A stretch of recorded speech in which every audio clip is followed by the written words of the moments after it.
chanted by you. Seeing me as a distressed soul, please constantly bestow your mercy upon me. Due to your magnanimous nature, please fulfill my desire. Besides you, who, like the water-laden cloud of the monsoon, will quench my thirst. You are undoubtedly the hope for the hopeless. In my heart, I am completely convinced about that. I beg you to kindly look upon me with your tender eyes, shining with sympathy. Very beautiful, huh? Very beautiful. We mentioned this before. It's worth mentioning it again and again. A very core teaching and practice amongst the followers of Lord Chaitanya is like this: calling for the mercy of advanced souls. Not only in this case his Diksha Guru, but the other, so many other elevated Vaishnavas, just like we can do for the praying to these elevated Vaishnavas. We're not likely to associate with them directly, although we cited a number of examples where they have appeared before current generation people. And Prabhupada was one of those. Rupa Goswami appeared before him. Anyway, we call for the mercy of elevated personalities because we require mercy, we require effort, and we require mercy. The place of birth and the childhood of Gopala Bhatta was in Sri Ranganath. Here's a very beautiful photograph of the deity, and the Prati Bhu deity in the front, and Shri and Bhu along the side of the deity. Here's a close-up of the face and the arm, the extended right arm of Ranganath. This is the Lord of Rangakshetra. And we heard a lot about Ranganath when discussing the life of Vibhishan. Some of you know Ramayana. And towards the end of Ramayana, when Ram was crowned as the king, and there was saying farewell to everyone, Vibhishan was given a gift. And the gift that he was given was this deity to take with him back to Lanka.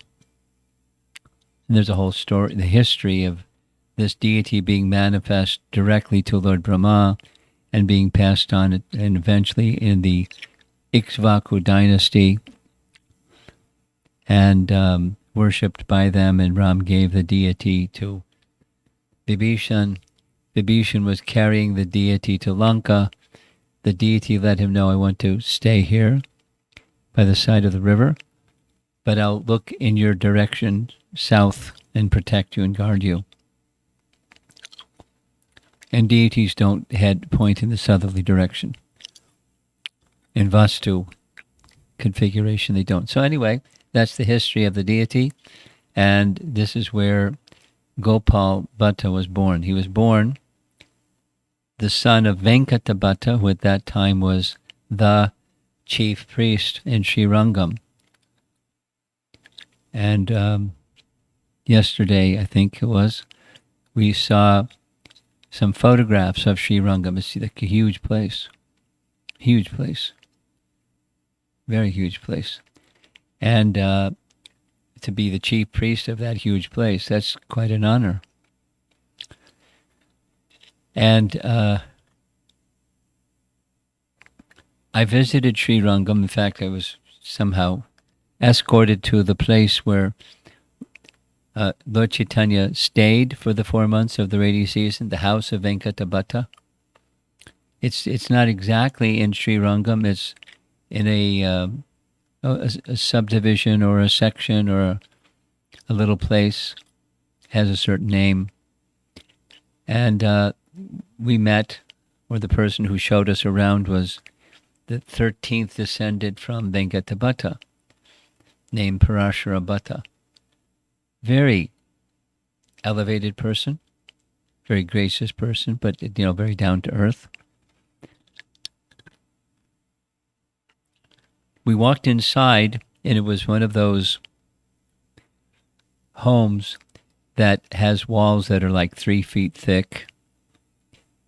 And, because the walls are so thick inside, it was cool, even if it was hot outside. And it was just empty space. So we walked around, and I asked, where did Lord Chaitanya stay? And he went like this. He said he stayed all over. He went all around. It was his place when he stayed here. And there's a feeling that he had that apparently it says passed on to the generations. Very clear that Lord Chaitanya is the personality of Godhead.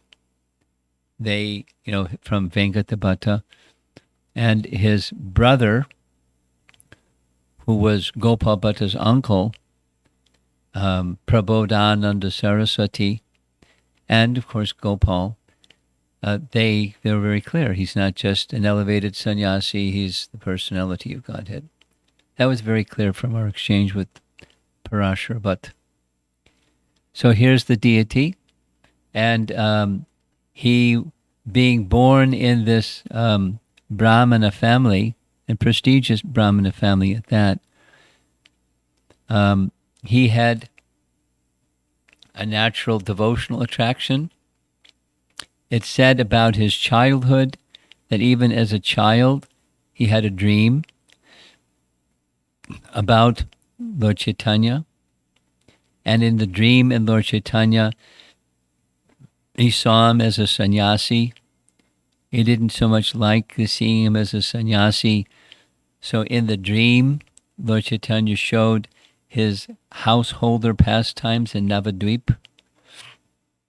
This is before he even came to Sri Ranganath, or Rangakshetra.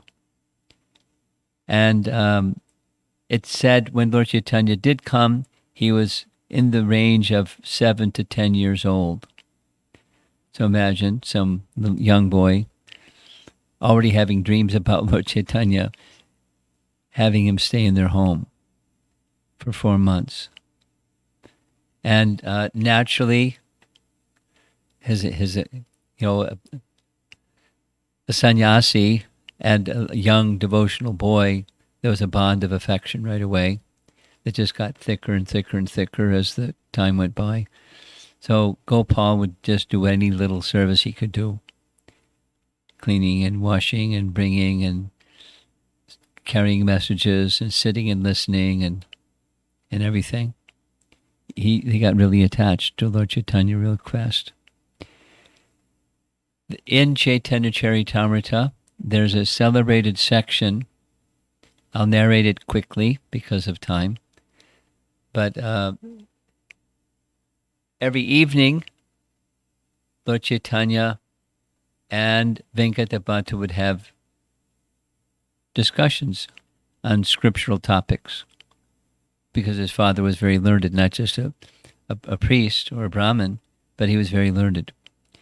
So in the course of their discussions, one time Lord Chaitanya was having some fun, and he said, can you answer a question for me? Why is it that the goddess of fortune is said to be most chaste, and yet she wanted to leave the side of Narayan and go to where Krishna was performing rasa dance?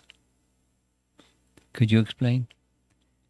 And Venkata Bhatta said, there's no difficulty, because Lord Narayana and Lord Krishna are the same. There's no lack of chastity on Lakshmi's part. That's very good. If there's no difference, then please explain why it is that the goddess of fortune had to undergo austerities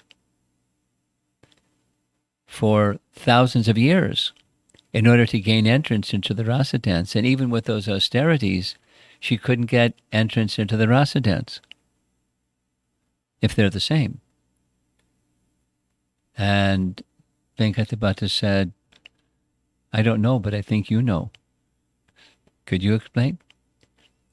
And so it's a nice teaching in practical ways. Lord Chaitanya taught Venkata Bhatta and taught us that she was unable to enter because she had the mood of being the goddess of fortune.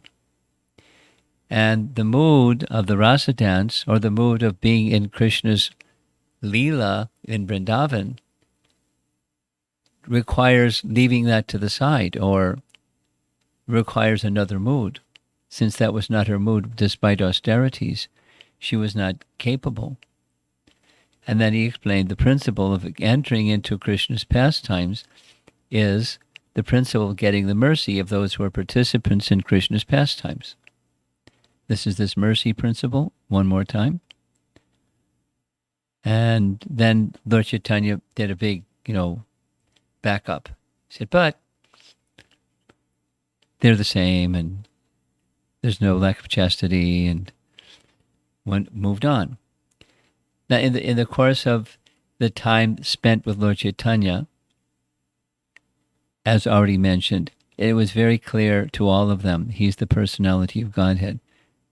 Now imagine what that would feel like. He's staying in your home. Wow.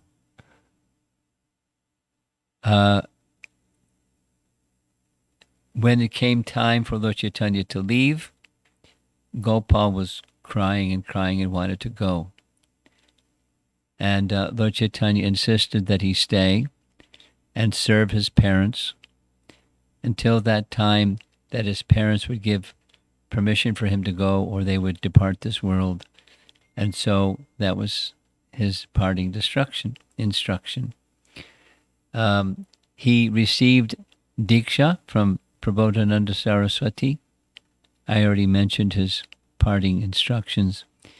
Here's a painting inside the temple there, where Chaitanya Mahaprabhu is pictured on the left. Little Gopal is right in front of him, and some other brahmanas hearing teachings from Chaitanya Mahaprabhu. So he remained in Sri Rangam for a total of 40 years. He wasn't idle while he was there. And then 45 years residing in Vrindavan. So all these Goswamis, they lived a very long time. While he was in Sri Rangakshetra, he was busily studying the Bhagavatam because he had heard the Bhagavatam from Lord Chaitanya, and it's not a principal scripture that the Sri Vaishnavas read, but he read it assiduously, and he kept very careful notes. Now, I don't know if you know anybody. I know some devotees. They have really, really careful notes. I mean, with the books that they read, there's more page markers than there are pages. I mean, there's like all over the place. And he was apparently that kind of person. And he kept notes and kept notes and kept notes. And later those notes became the Sandarbhas. At least there's a version that says like that, and that's my understanding. And then later those Sandarbhas, because it's Lord Chaitanya's teachings through the Srimad Bhagavatam, it became, he handed it to Jiva Goswami, who we discussed earlier, and requested that you just organize this nicely, put it in publishable form, and just one request, don't mention my name. So Jiva Goswami, being very clever, didn't mention his name, but he spoke that in the very beginning verses, one Jiva Kaha, is a diminutive phrase for a jiva, has made this request of me to compile this literature. It's very profound, and at least my understanding is that Gopala Bhatta had a role, and not only he had a role in the Sandarbhas. He wrote a foreword for the Sandarbhas. He also compiled literature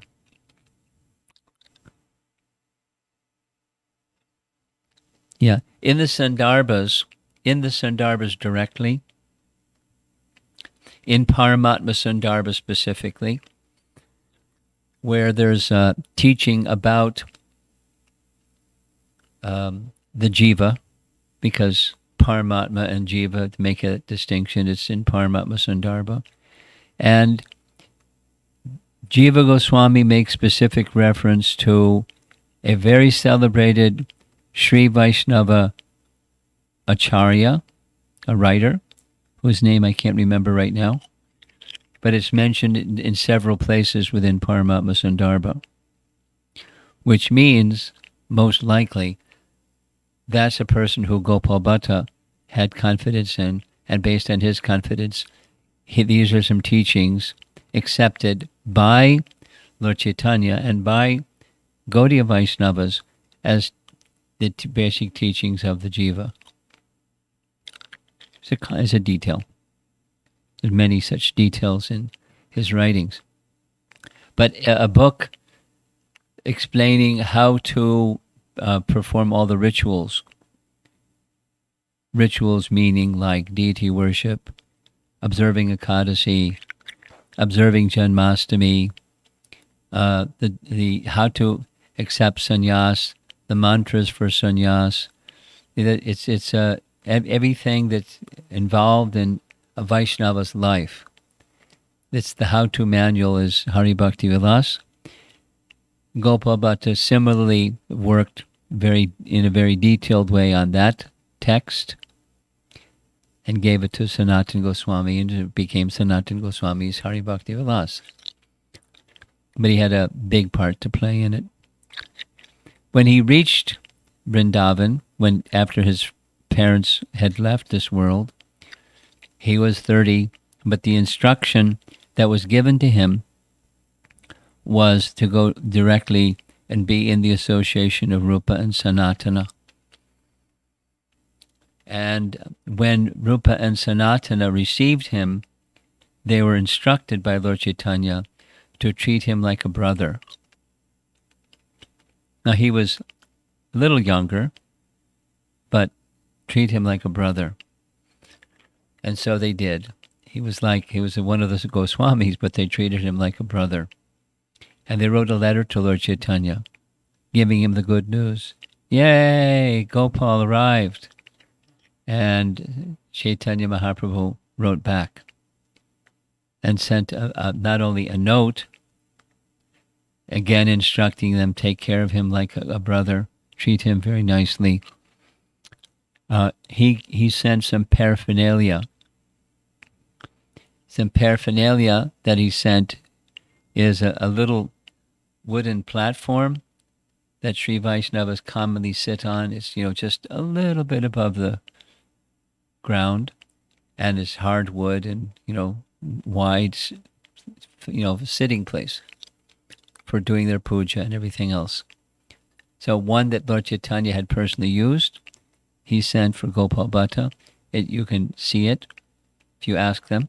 It's in the place where they do the puja to this day, where Gopala Bhatta did his puja also. And some garments, some loincloth or undergarments of Lord Chaitanya, and sent them. And they're also still there in a sacred place at Radharaman temple.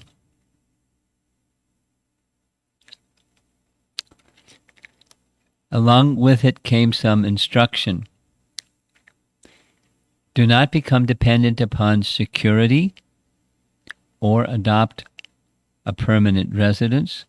please spend most of your time assisting Rupa and Sanatan in compiling transcendental literature and thoroughly studying this literature as well. So he was very happy to do exactly what he was being asked to do.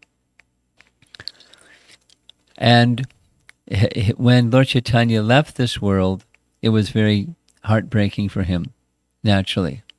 He's very attached, transcendentally attached. And Mahaprabhu appeared to him a dream and told him to relieve yourself of sorrow, go make a trip to Nepal. And a trip to Nepal means the Gandaki River. And when he went to Nepal to take a sacred bath in the Gandaki River, this is a place where Shalagram Shilas are naturally found. So he dipped his bathing pot into the river, and when he went to pour it on himself, inside there were 12 Shalagram Shilas.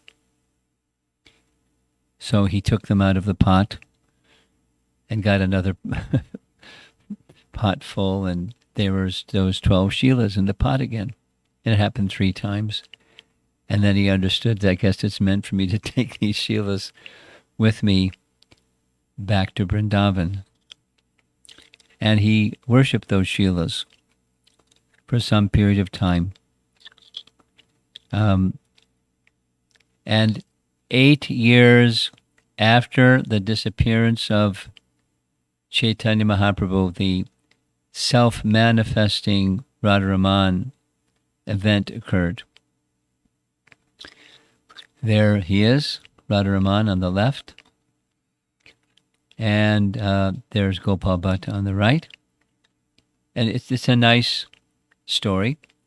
There was a wealthy merchant that had come to Vrindavan, and he was giving garments and jewelry to the devotees, to the Goswamis, to offer to their deities. And when he came to Gopala Bhatta, he offered the same. But he had Shalagram Shilas, and he couldn't use all that paraphernalia, so he declined. And the man insisted and insisted and insisted, and so he accepted, although he couldn't use it. So he had this desire. If you're a spiritual personality, you better watch out, because your desires are likely to get fulfilled. He had a desire. Wouldn't it be nice if I could have a deity so I could use this nice paraphernalia gifted by this nice man? And he did his puja and put his deities to rest, as he did every day, and put them in the basket. And in the morning, before the sun came up, he went to the Jamuna to take his morning bath, came back, opened the basket, and found 11 Shilas. He was wondering what happened. And he looked, and there was number 12, who had manifested this form. The exact day is mentioned one day after Nrsimha Chaturdasi, or on a full moon night, Vaishakha Purnima. So in the Radharaman temple, it's a big festival, the appearance day of the deity. After some time, there was a young boy that came while he was in the midst of puja. And he waited patiently until he finished his puja, and he requested to speak with him. And he looked like a nice young Brahmin boy. Gopal said, what can I do for you? What is your name? And he said, my name is Gopinath. And you visited my father's home when you were making a visit to Haridwar. And you came at a time when it was heavy rain. So my father gave you residence in our house. You probably remember. And you spent the night discussing Harikatha. In the morning, my father made a request. Please give your benediction that I may have a son. And you said to my father, yes, I give you my benediction, you may have a son. My father made a pledge.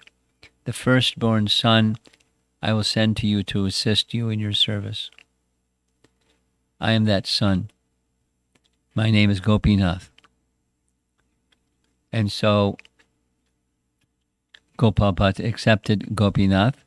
He gave him Diksha, and he became the leading pujari in the next generation following Gopala Bhatta. Now, Gopinath had a brother.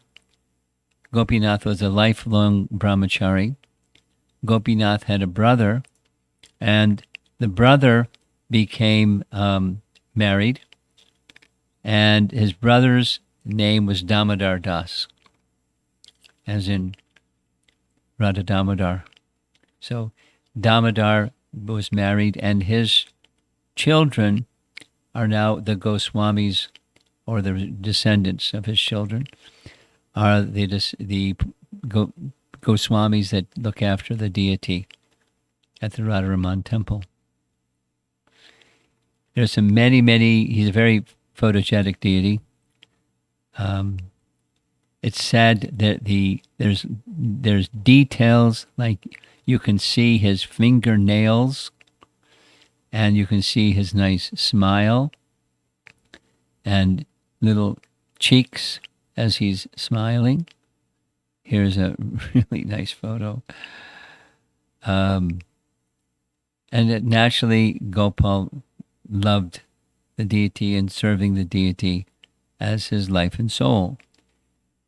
There's some historical event that took place where some scientists, they heard he was a self-manifesting deity, and they were doubtful. They requested the pujaris, can we examine?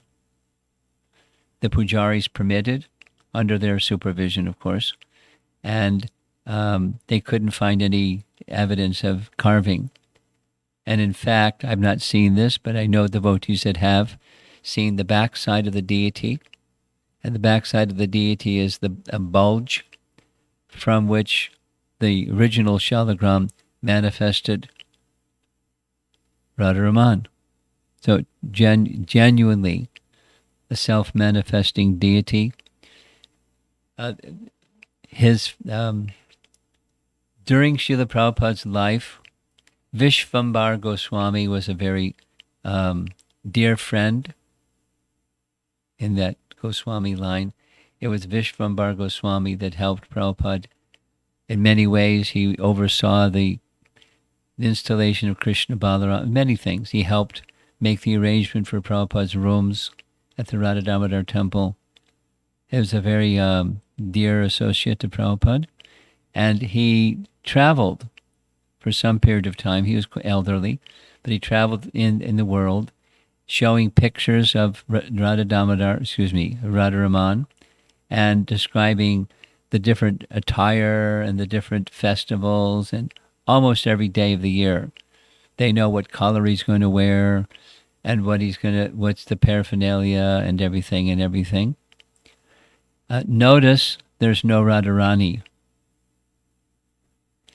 The reason there's no Radharani is the Shalagram Shila he doesn't require being installed because he's already the Supreme Lord. And so by his side, they have a crown on a little throne, and a little canopy above the crown that's on a throne. And that's representing Srimati Radharani. Here you can see a little bit better the crown that's on Radharani's own throne. He's a dapper summer dress. And looks like the color of some nice flowers. And you often see he's not holding the flute in his hand like Krishna normally would hold the flute in his hand, because the deity doesn't have a place for the flute to go. So it goes into his elbow, like you see here, or like you see here. And there's a walking stick that's often in his other hand.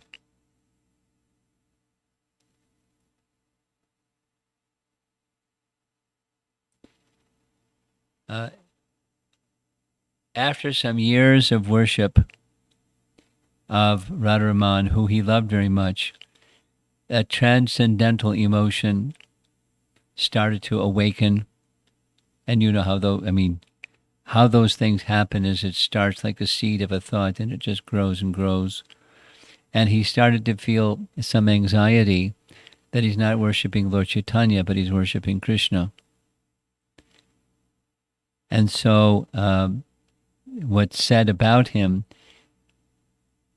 the deity Radharaman sometimes showed himself in the form of Lord Chaitanya. So his heart was pacified because they're actually non-different.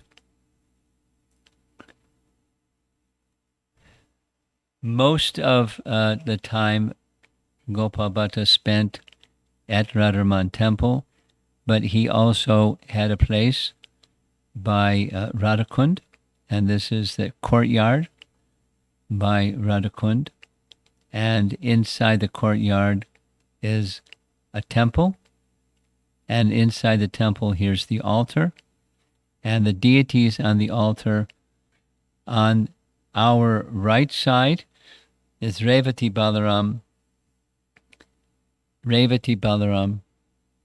and on the left side is Radharaman. There is a Radha deity, but not the Shalagram Shila that's in the Vrindavan town. He was the Diksha Guru of Srinivasacharya. We heard that already, that nice poem that he wrote to his spiritual master. Of the books that he is known to have written, one of them was mentioned by our Pujari, who did the yagya the other day, and he was following, I asked him, a lot of mantras. He said it's directly taken from Shat Kriya Saradipika. That's a book written by Gopala Bhatta Goswami, giving details and details and details of Vaishnava rituals, essential Vaishnava rituals, including all the mantras for Diksha and everything else, all the paraphernalia and mudras and everything, very detailed. He at least edited Hari Bhakti Vilas, if not provided the the notes for it. He wrote a foreword for the Sandarbhas of Jiva Goswami, and his fourth writing was a commentary on Krishna Karnamrita. What's Krishna Karnamrita? It's a book written by Bilva Mangala Thakur. It's a book that Lord Chaitanya Mahaprabhu liked very much. It's just jubilant descriptions of Krishna in so many, many, many ways. So Krishna Karna Amrita, nectar for the ear. Just stories and glorifications of Krishna. So he wrote a commentary. And in each of these literatures that he was had a part to play, for example, when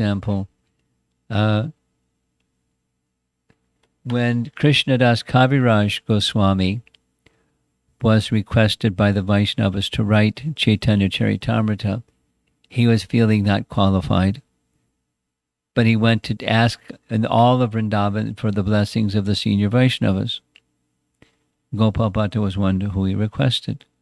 And he gave his blessings on a condition that you just don't mention my name. So his name isn't mentioned because he made that request. This is humility. But so most of what we find about Gopala Bhatta is from another book. That other book is, we've mentioned it several times already, Bhakti Ratnakar.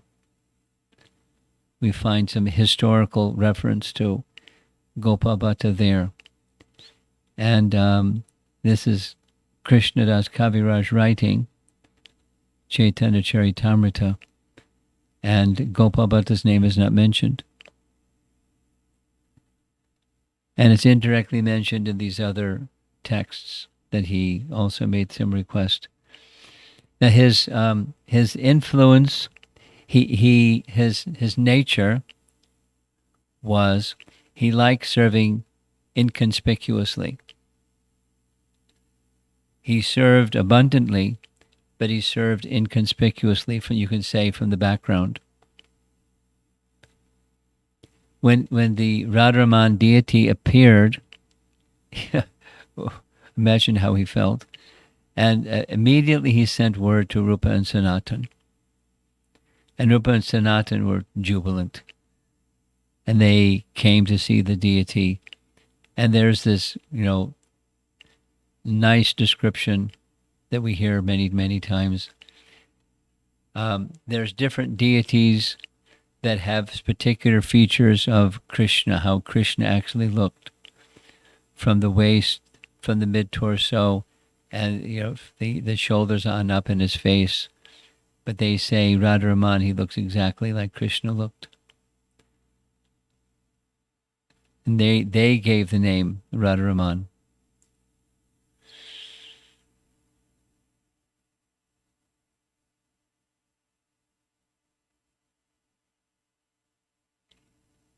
He was younger than Rupa and Sanatan, but still they treated him like a brother. And they selected a place for him that was a little quiet, a little remote. Of course, then in Vrindavan, everything was a bit remote. But, compared to now, near the Nidhivan section, where a Rasalila area is. And it's even today, because of that, it's very quiet. And right near where the temple is, there's residential quarters for the Goswamis, etc. And down the street a bit is his samadhi. So when he left this world, his body was placed in samadhi here and honored by the Vaishnavas. So that's a little bit on the life of Gopala Bhatta Goswami.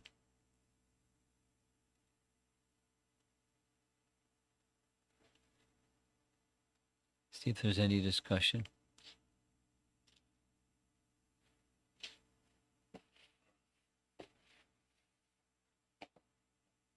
We have a portable microphone. He's just now getting it set up.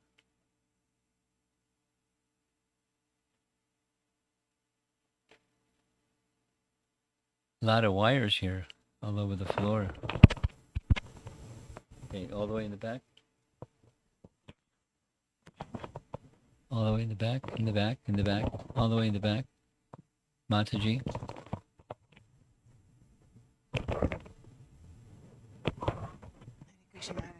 Thank you so much. Very inspiring. Then you have to speak right into the microphone. Very inspiring, and humility is amazing. So, on the Harivilas, Sanatana Goswami usually have is as the author, but Gopala Bhatta Goswami, he said like he gave actually some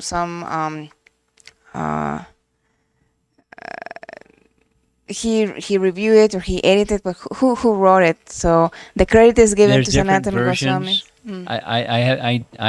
There's one that I like, but I've read other than the one that I've read the one that I like, and I've read other than the one I like.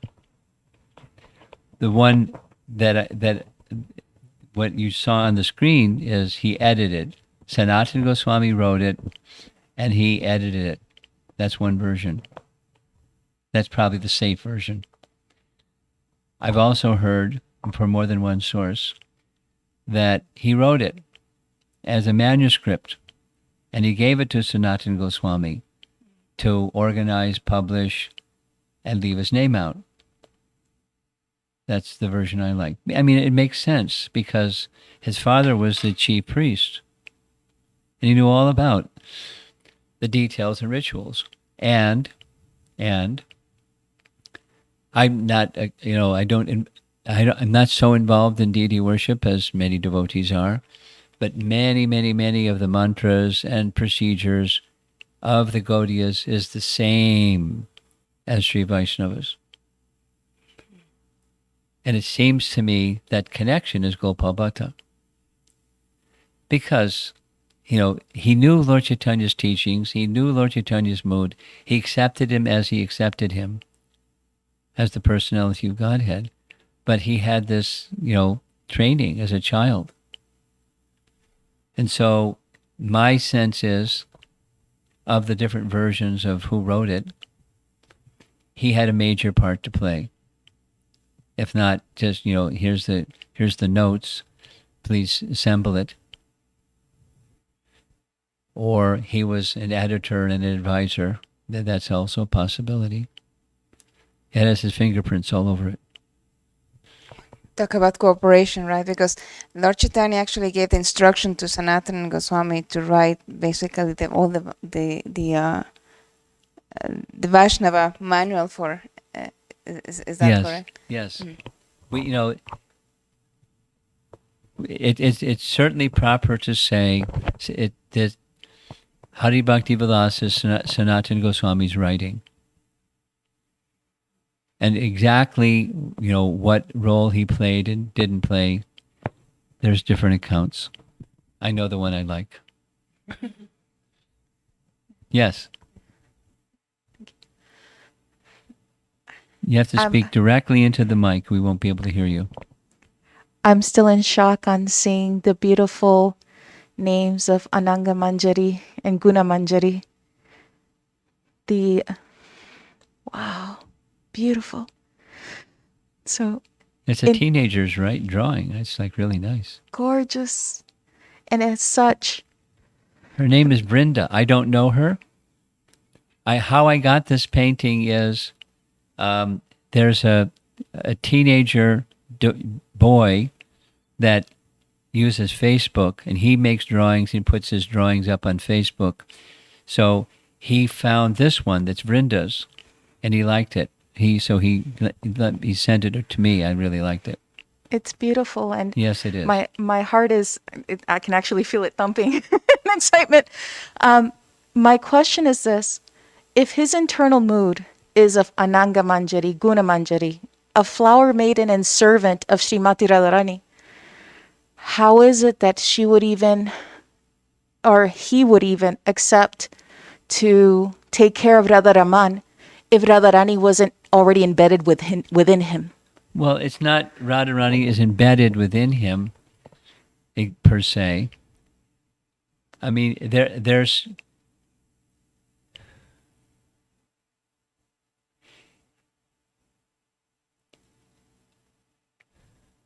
How those who are Gaudiya Vaishnavas worship Shalagram.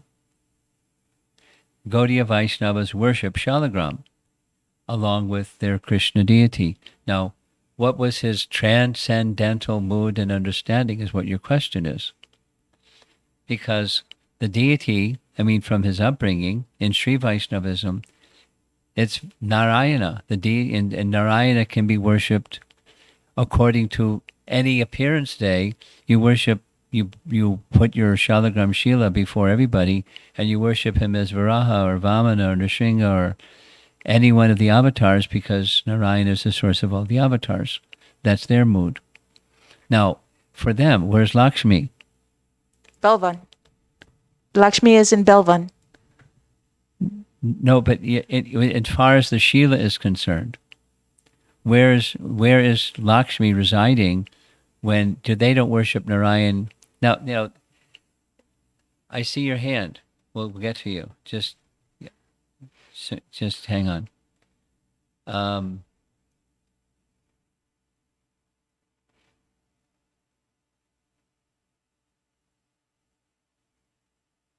They don't worship Narayan without Lakshmi, but even on their altar, just like you saw the photograph of the deity of Ranganath, the Utsav deity is over here. Shri and Bu are over here. And she and Bu are worshipped together with Narayan or Ranganath. So that's their procedure. Now, what in Gaudiyas, and many ISKCON altars. Prabhupada wrote it in Chaitanya Charitamrita, and it has come to pass, or in homes. Gaudiya Vaishnavas worship Shalagram Shilas. Now your question is, how could he worship Radharaman or Krishna without Radharani? Well, goes something like this.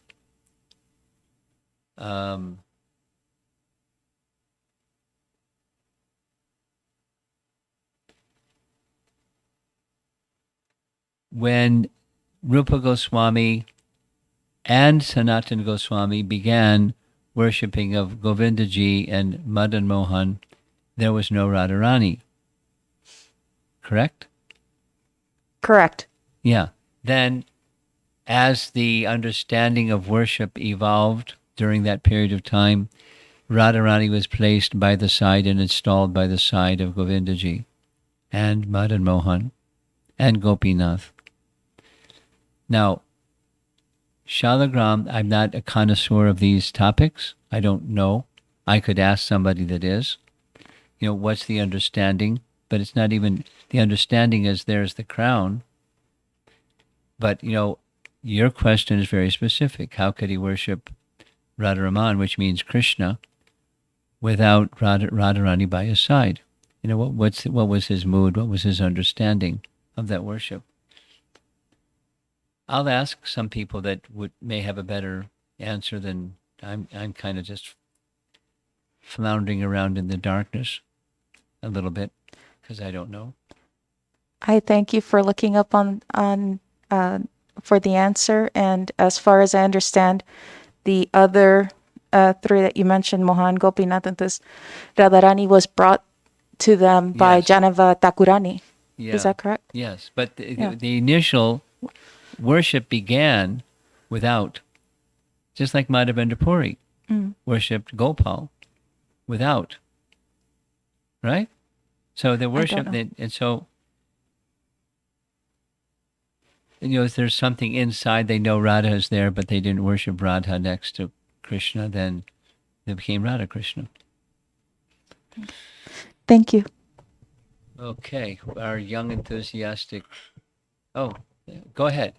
You got the mic. Hare Krishna Maharaj. You mentioned that he wrote in Hari Bhakti Vilas and other literature about ritualistic details of performing the deity worship. My question is that emphasis is always made on Raganuga Bhakti, or spontaneous worship of the Lord. So, don't you think it diverts our mind away from, or is it something that is the way to Raganuga Bhakti?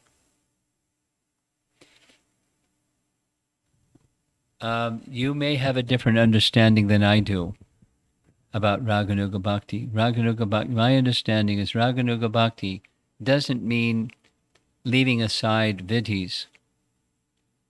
It means, my understanding is, one starts and continues to follow the vidhis of Vaidhi Sadhana Bhakti, and simultaneously, inwardly, some affinity for a particular mood and a particular associate of Krishna. And one meditates on that mood and that associate of Krishna, their activities and their dress and the raga is an internal cultivation of a mood of love, while the framework of following vidhis carries on. Unless there's a particular obstacle in the flow of rag that interferes, where the vidhi is interfering with it, but otherwise they follow vidhis in a very, very careful, very practical manner, including deity worship. Now, having said that, there have been worshippers that don't follow the vidhis. At least there's one of them that's a very celebrated person during Bhaktisiddhanta's time. He treated his deity like a small boy. And he would yell at him, discipline him and order him. And, he was... Bhaktisiddhanta had very high regard for him because he was very particular about who he had high regard for, as we know. But he forbade his disciples from participating with him when he was doing his worship because he was on another platform. They wouldn't understand. So if you're on another platform like that, then you may not need to follow the vidhis because you're on another platform. But even for those who are on that platform, they follow the vidhis because it sets a standard for the world. But some persons are a little avaduta-like, and their spontaneity is, really strong. But raga being the goal of the followers of Chaitanya Mahaprabhu in our line, they follow the vidhis. They don't find it as an obstacle.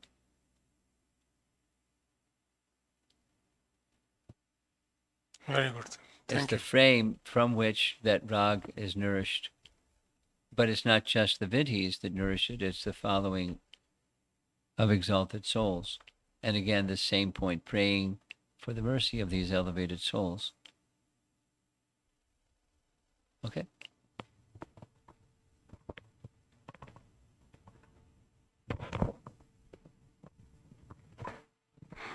I So, bet it's going to be a good question because you're really enthusiastic to ask. please accept my humble obeisances and Hare Krishna Maharaj. My question was that, how should we, not related to this actually, but, whole my day, something happened always that I get grudge about it. So how do I hold that back? What do I do about it? Because something just happens. I don't know what, but every day something happens and I get grudge. Could you relay what he's asking? Could you follow?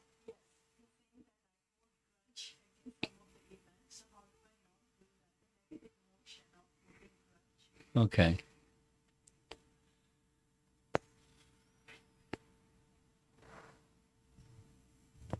Well, the simple answer is you let go.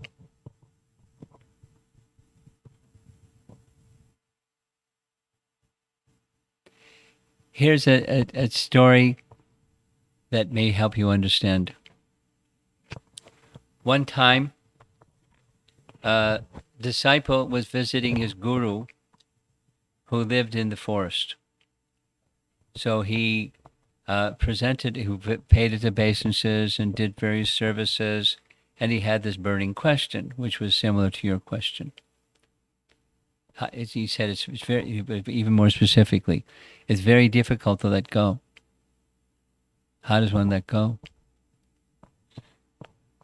When something hurts and a negative emotion and something. And his guru said, this is a very profound question. I'd like to think about it overnight, come back tomorrow and we'll discuss. So the disciple was thinking, well, I'm going to get this very confidential answer from my elevated guru and he's going to give a lot of thought to it. And he was really eager to come back the next morning. When he came back the next morning, as he was approaching the ashram, he heard his guru crying out, "Help! Help!" What's that? And he goes running, and he came to the ashram, and he saw his guru look like he was tied up to a tree with his arms and legs wrapped around the tree, and he started trying to pry his guru away from the tree and pulled his shoulder and pulled around the waist and pulled his legs, and then all of a sudden his guru stood up and said, "Now do you understand?" The moral of the story is It's difficult to let go because we hold on. We hold on to those hurt feelings. We invest energy as if it's real, although it's not. And the solution is you let go. And to let go, you have to invest your energy and attention and thought to something. You can't just make the mind blank, especially when there's negative emotions swirling around. So it requires investing in something other. Now, investing something other that's permanent is Krishna. So that the solution is purification that comes from coming in contact with that which is pure. We become purified. For us, it starts with chanting, but anything that's purified, purifying. And then that's the negative, or reducing the negative, and investing in the positive. Investing in devotional activity and doing the things that you do throughout the day with the thought of this is a way that I can connect with Krishna. This is my Krishna connection opportunity. And as your thoughts go in that direction, the importance of that unhappy feeling, grudge, or whatever it is, it diminishes, and eventually it dissipates. The example in the Bhagavatam is given like fog is directly dissipated by the morning light of the sun. Have you seen fog before? No? You have an idea what fog is, though, right? Fog is like a low-hanging cloud, only it's not up there, it's just like right here. And it's really thick. When there's fog, you can't see. You can't see very far at all. And then when the sun rises, because often it has to do with moisture that's on the earth. It's anyway, besides how fog comes. It's a low-hanging cloud. But when the direct light of the sun comes, poof, like not slowly, but poof, the fog is gone.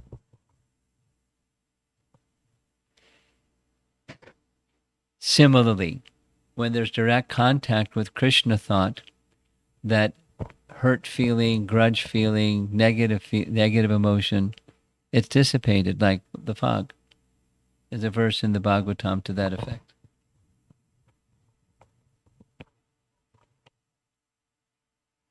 Thank you. Okay.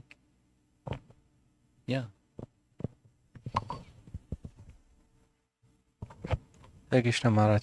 I don't have a question, but just clarification that Radharaman name was, deity name was given by Rupa Sanatan Goswami or Gopala Bhatta Goswami himself?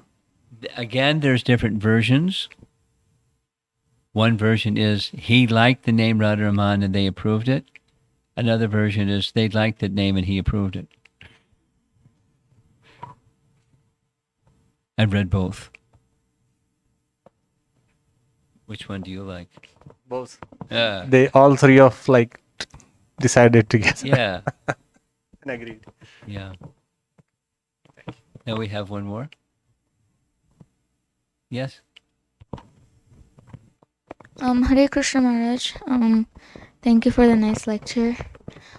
So my question was that Rupa Goswami says and clearly states in the Nectar of Instruction that one should take bath in the Radha Kunda to get advanced in devotional service. But Srila Prabhupada said that you should not bathe, but just sprinkle the water or just take Ajmana. So, How do you reconcile those two? Yeah. Really simple. You ready? The instruction not to bathe came when he first, in I think 1974, he took a group of devotees Western devotees to visit Radhakund, all the places, many places in Vrindavan.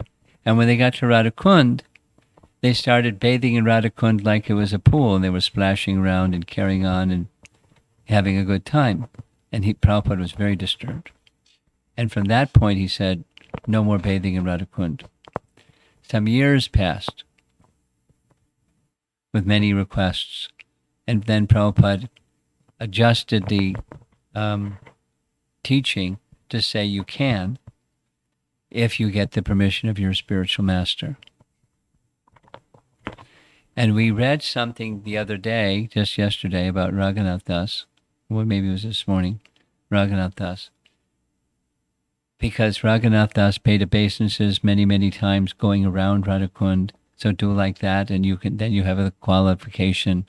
So he wanted us, this is my understanding, he wanted us to have proper regard because it is the most sacred place in the universe. He gave permission, provided we had proper regard. And many, to be on the safe side, the sprinkling of drops of water is equal spiritually. Okay, thank you, Maharaj. Hare Krishna. Over here, up front. Can you take the microphone? Go ahead. Hare Krishna Maharaj. So usually we see that in the material world or just in general sense, we never really ask anyone much. It's always like, okay, you do your duty, do that, but you really don't ask for favor or ask for mercy and things like that. Usually that's the way to go. But in spiritual life, it seems that we do beg for mercy. So it just feels like sometimes I feel that I'm not like, maybe there is an opportunity to improve, because how does that look like, begging for mercy? Because you just feel that you do your duty, you just follow everything, the instructions that's been given to you, and just move along, like just doing everything. But how do you really ask for mercy? How does, I don't know, I'm thinking, I'm having a hard time. Okay. Nice topic. It's a big topic. And this topic is part of what I've been meditating on the past few days, specific to this winter retreat that we're going to be holding in Naperville on gratitude, on the one hand and on the other hand. So there's a mode of goodness, the sense of performance of devotional service out of duty. That's the mode. The mode of goodness mode is I do something because it's to be done, or I do something because I know it will purify my existence. That's devotional service in the mode of goodness. That's the way it's described in the teachings of Lord Kapila in chapter 29 of Canto 3. Devahuti wants to know. And the answer it is, devotional service is pure. What if somebody's in the modes of nature? Can they still render devotional service? Does it mean that devotional service takes on qualities like the modes of nature? And the answer is yes, devotional service is pure. It's always pure. But one's consciousness may not be pure. And so there's the different modes, and one of the characteristics in the mode of goodness is this one. It's to be done. I do. Just like, like the example we've heard hundreds and hundreds of times, the finger is meant to serve the body. The part is meant to serve the whole. We serve the whole because it's our nature to serve the whole. We do because it's to be done. It's a mode of goodness principle. Instead of the ignorance and passion principle, the mode of goodness principle is I'm feeling a sense of mode of goodness gratitude that I'm being everything, that all my necessities are being provided for, and I'm grateful for that. So I'm duty bound to do the right things, and so I follow the vidis because these are the right things, because I'm duty bound to do it. Then over here is another kind of gratitude. Bhaktivinoda writes, in simple terms, there's a longer version. Duty and love are on different platform. And love is where there's this appeal. And to get to the platform of love, one can go on with duty and duty and duty and duty and duty and not get to the transcendental platform. One can get purified, very strongly in the quality of goodness. And the transcendental platform, this calling for mercy, it's not like the person who I'm serving is only going to give mercy if I appeal for mercy. Because by nature they're merciful. But there's a transcendental dimension to the sense of dependence and the sense of being eager for that reciprocation in service with the mercy of the one being served. And for us to make spiritual elevation from the regulative platform to the rag platform, like this question over here, it comes in a descending fashion. And it's one is entitled for it corresponding to one's eagerness for it. Or the words that Rupa Goswami uses is lolyam, greed for it. And it's a stage. It's not, one is not to imitate. But when the stage comes, when, there's sufficient affinity for principles of goodness, and it's like the discussion between Lord Chaitanya and Raganath and Venkata Bhatta. There's the mercy factor. Lakshmi doesn't need purification. She doesn't need to undergo austerities. She needs something else. She needs the mercy of the associates of Krishna in Vrindavan to enter into Krishna's pastimes. And she doesn't have that. She has, I'm the goddess of fortune. So that mood, that raga mood, comes in a descending fashion. It's inherent. Now there's this discussion going on these days. I won't go into it. There's a discussion going on these days. Is prema inherent in the jiva? And it just needs to be awakened. Or is prema something that is bestowed? And it's not inherent in the jiva. There's this, thing going on. And there's, the people that have conviction on this side, they're convinced. The people that have conviction on that side, they're convinced. And, they're not so much debating with one another and name calling and stuff like that, but there's different views, to say.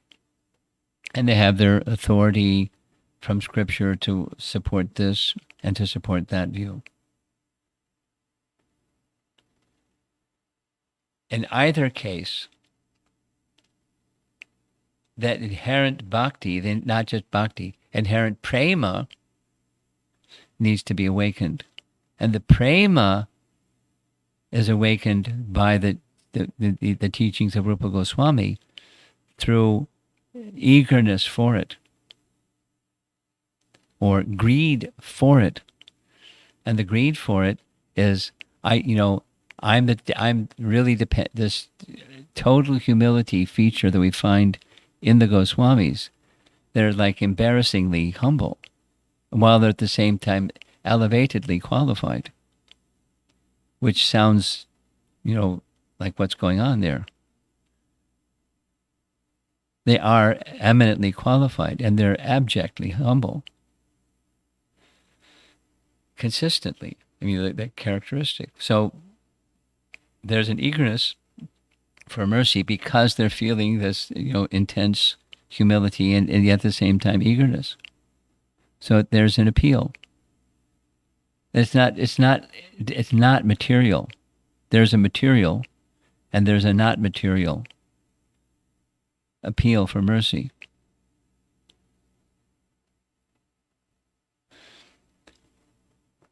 A child doesn't have to ask for, clothing and food and, whatever. Mom and dad are already there. They're there. They love taking care of those things. There's no need for a child to ask mom and dad for stuff because we don't go to God and ask for stuff. But the mood of love, the mood, that kind of descending mercy is something that's encouraged in our tradition, in Lord Chaitanya's tradition. Just like this discussion about the goddess of fortune.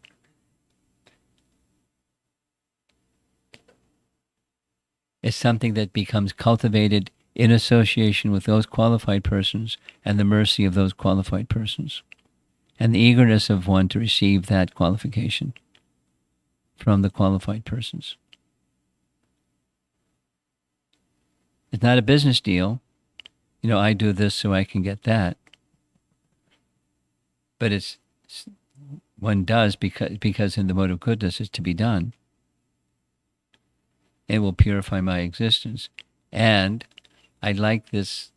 I want that kind of love. I want that kind of association, companionship, or the mood of love for Krishna. So it's different. It looks maybe the same, but it's not the same. Okay?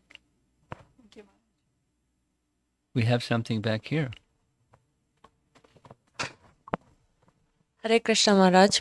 My question is, I recently stumbled upon some Sri Vaishnavas giving upanyasam on the Srimad Bhagavatam. I couldn't stop listening to it. But my question was, is it okay for us to do it, or should the lectures be heard only from bona fide gurus? I had a discussion recently on this topic. A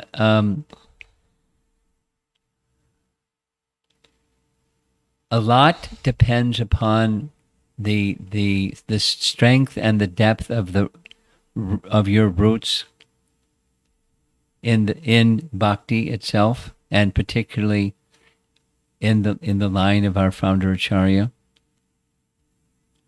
When roots are tender, then one should be more select. When one's roots are very deep and mature, then one can digest many things. So if better to err on the side of caution. For in conservative fellows like me, better to err on the side of caution. But a lot depends in the answer to that question, how firm is that faith? The teachings definitely seemed very similar. Yes, they're similar and there's differences. And when you get into the differences, that's when things get a little uncomfortable. I'll just specifically, there's a devotee whose name I'm not going to mention, but he's a lover of Ramayana. I know several people that are lovers of Ramayana, and one of them, he has relationships with Sri Vaishnavas who he consults regularly about topics in relation to Ramayana. So I consult him to consult his Sri Vaishnava friends because they're really into Ramayana, like we're into the Bhagavatam. So then, we've back and forth over a period of a year and a half on different, subtle points in Ramayana. Then he shared with me, I really would, there's so much to be learned from these Sri Vaishnava scholars. They're very deep and profound. And I said, basically, yeah, but in your role, your main business as a follower of Chaitanya Mahaprabhu is to nourish their faith in hearing from the primary source of Srila Prabhupada, and then in time our acharyas, and that's ISKCON. And then you're a mature devotee, so you can go to these other places and your faith isn't moved around like the wind moves leaves. You're not moved around. And so you should be very cautious about giving to the Sangha of Vaishnavas there in your place, because he's a leader. And, people look up to him because he's a leader. So he should lead them into direction. So now your question is specific about not leading other people. It's about yourself. And my answer is the same answer. Depends on how well grounded you are. Because yes, the rituals, I'm using the word rituals, the procedures of worship, etc., the mantras, and everything is so similar. And the teachings very similar. And there are things that are different. And for somebody that's not mature, they get confused. And when you're confused, your faith is shaken and it's not good. When you're mature, you can hear something else, and that's very nice. And we respect that very nice, mood of devotion. And this particular devotee, when it comes to models of things, ways the lenses through which you can look at things in the Ramayana, is very different. The model, the essence is not different, but the model is very different. And there's so many different ones.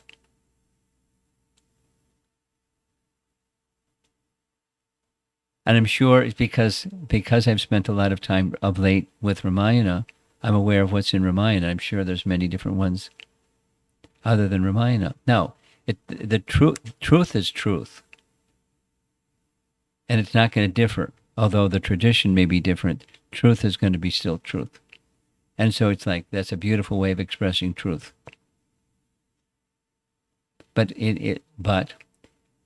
for depending upon one's stage of maturity in Krishna consciousness, roots need to be very strong in one tradition, faithful to Prabhupada, and not move from that. And so that's commonly, it takes time.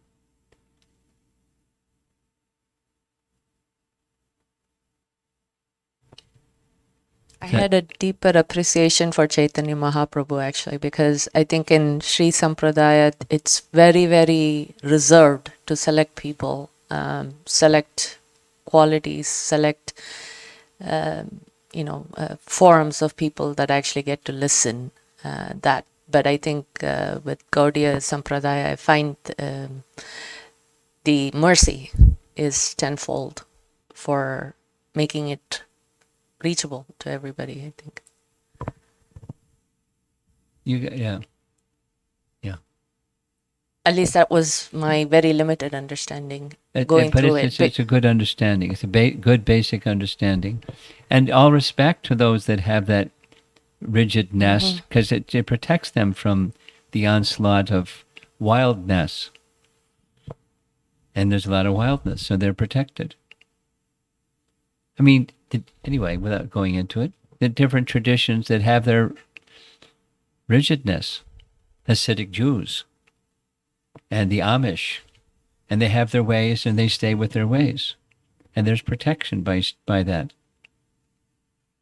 The goodness principle stays more so when there's beauty and there's merit. At the same time, there's something very special about Lord Chaitanya and his the mercy factor, and inviting, anyway, without going into persons regardless of their background, the Jagais and Madhais of this world, and everything else, and the means to uplift and purify in a substantial, meaningful way. That's special.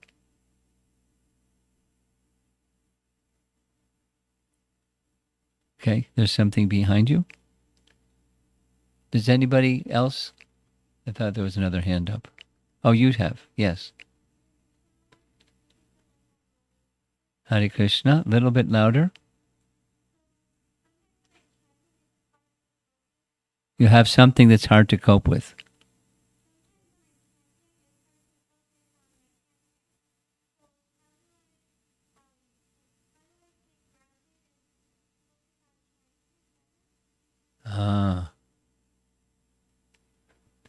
While chanting, you find something is capturing your attention and carrying you away, and how do you stay grounded while chanting when that happens? That's your question? Practice. Abhyasa yoga yuktena. Now, there's many things that can be said. There's tons of things that can be said. There's japa, I've been giving japa retreats for maybe 15, 18 years, and each one is a different something. So there's so many somethings. A principle that take something that worked for you and stay with it. Vishwanath Chakrabarti Thakur writes that the essential element is the effort. There's so many tools or techniques or methods, and all of them are good, or some of them may be better than good. But it's the effort that you make to apply that, and towards what end. In any system of spiritual elevation, there must be control of the mind. Say it negatively. Without control of the mind, one is not going to experience spiritual elevation. So when the mind starts to go, how do you stay grounded is your question. How do you stay with the mantra instead of getting carried away with whatever it is? That's spiritual practice. And that's where just one word, abhyasa. Here's a little teaching that you may find helpful. Patanjali, you've heard of his name? Patanjali is a celebrated person who wrote the Yoga Sutras. He's the authority on yoga meditation. And in his Patanjali Sutras, one of the very early ones, he gives a definition of practice. To qualify as practice, it has to have three things. There's Sanskrit terms for each of these three things. 1, every day. 2, for an extended period of time. 3, with faith. It's going to take you to where you want to go. I mean, that's not the Sanskrit phrase, that's just keeping it simple. All three must be there for practice. And when there's practice, it just encapsulates, like the verse from Bhagavad Gita, from whatever and wherever the mind wanders, due to its flickering and unsteady nature, bring it back under the control of the self. That's practice.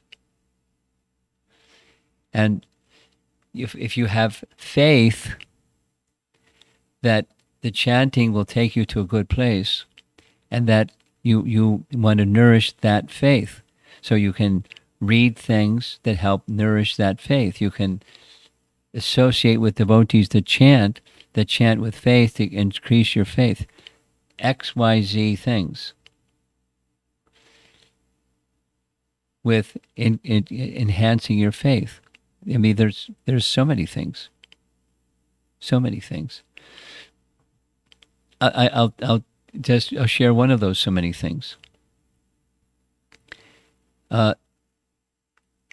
Some years ago, from Houston, Texas, Shamsundar used to visit here. Were you old enough to remember when Shamsundar came to visit here? temple president of the Houston temple. So he's now no longer the temple president. Someone else took over, and he's now absorbed in chanting. And he has this morning japa session that people call in from all over the country. I've had some people recommended it, and they started it, some from here and some from there and some from there and some from there. And now they're regulars with Shyam Sundar's morning japa call. He does some little, sharing of his enthusiasm, and then they some sayings or some readings or something that's inspiring him of late, and then they chant together. But because he's so absorbed, it's contagious. I just got a letter just 2 days ago from someone that's been with that call for a month now, and their chanting has gone up a whole bunch, and they're not more than 16, although he is inspiring them to go more than 16, and but their quality of their japa has really become stronger. And that's a for example. That's not it's not the silver bullet that takes care of everybody's japa needs, but it's a tool or resource that when you have somebody that's absorbed and you associate with that somebody that's absorbed, just like somebody is really absorbed in cooking or really absorbed in kirtan or really absorbed in deity worship, and you have some attraction for one of those things, just associate with those people. You become really good at cooking and really good at whatever because they're really absorbed. So that's a principle. Association with those that have a dedication to japa or the holy name, and for the right reasons. So those are some things. But the essential, the driving force behind is the effort. Abhyasa. Abhyasa is practice. Okay. And if you want to know how to contact Shyam Sundar, to check that resource out, Prema Datri can give you his contact information because she knows him very well. No, it's a different time zone, but it's okay. And some people just join for, half an hour or 15 minutes, and some people for the whole time. It works. It has worked for a number of people. Okay, I think we're done. Yes? Anything more? No. Srila Prabhupada ki jai.